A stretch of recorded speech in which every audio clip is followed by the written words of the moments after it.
కానీ మనకి మన టాలెంట్ ఉందో పాటు లక్ అదృష్టం ఉంది.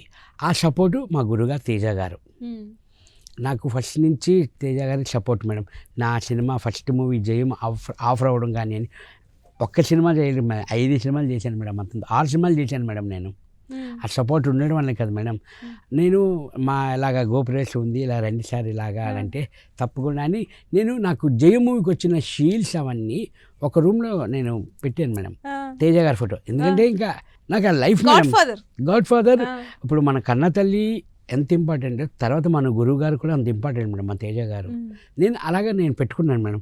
సరే ఇవన్నీ చూసి జయం షీల్డ్స్ ఫోటో చూసి ఈ రూమ్ నాది అని అన్నారు. సార్ ఆల్వేస్ వెల్కమ్ సార్, ఎప్పుడైనా మీరు రండి సార్, మీదే ఇది అని ఇంకా స్టిల్ కంటిన్యూ మేడం. ఆ రూమ్ అన్నారు కానీ ఒకసారి రాలేదు అంటే ఉండడానికి. అంటే ఇప్పుడు బిగ్ బాస్ సీజన్ 9కి వెళ్తున్నానని చెప్పి తేజ గారితో మాట్లాడడం కాంటాక్ట్లో ఉన్నారా మీరు? అవునా మేడం, వెళ్ళాను. ఫోన్ చేశాను మేడం, బిజీగా ఉన్నట్టున్నారు. మెసేజ్ పెట్టాను, ఆల్ ద బెస్ట్ అని పెట్టారు మెసేజ్. పెట్టారు మేడం. వెళ్ళి వచ్చిన తర్వాత కూడా నేను మెసేజ్ చేశాను, సార్ కొంచెం బిజీగా ఉన్నారు మేడం, కలవడానికి అవ్వలేదు.